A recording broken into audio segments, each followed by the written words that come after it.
ఇంకెరోజు 22వ తేదీ మే నెల 2024 బుధవారం. ఇంకెరోజు మనం మదనపల్లి మార్కెట్లో టొమాటో స్టాక్ అంటే దిగుమతిని ఎలా వచ్చి మనం ఈ వాళ్ళలో తెలుసుకుందామండి. అంటే దిగుమతి నేడుతో పోల్చుకున్నట్టు ఎక్కువ వచ్చిందో లేదా తక్కువ వచ్చిందో వీటిని ఈ వాళ్ళలో తెలుసుకుందామండి.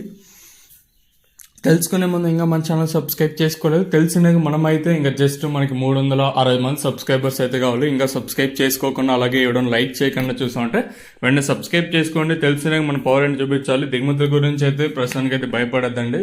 సో ఇంకా సబ్స్క్రైబ్ చేసుకోకుండా అలాగే ఇవ్వడం లైక్ చేయకుండా చూసామంటే మీకు మనకు కనిపిస్తూ ఉంటుంది ఎంతమంది సబ్స్క్రైబ్ చేసుకోవాలని. సో ఇంకా లైక్ చేయకుండా సబ్స్క్రైబ్ చేయకుండా చూసామంటే వెంటనే లైక్ ప్లస్ సబ్స్క్రైబ్ చేసుకోండి. ఇక్కడ విషయానికి వస్తే ప్రస్తుతానికి అయితే మదనపల్లి మార్కెట్లో 31, 32, 33 ఇలా ఉన్నా కూడా కేవలం కొన్ని మండీలకు మాత్రమే దిగుమతులు అయితే వస్తున్నాయి. దిగుమతుల గురించి మాట్లాడుకోవాల్సి వస్తే జీపీఆర్ మండీ లైన్ చూసుకున్నట్లయితే ఇంచుమించు సేమ్ నిన్న షెట్లే వచ్చింది. కాకపోతే నిన్న కొన్ని మండీలకు పెరిగింటే ఈ రోజు అయితే జీపీఆర్ లైన్లో కొన్ని మండీలకు అయితే తగ్గాయండి.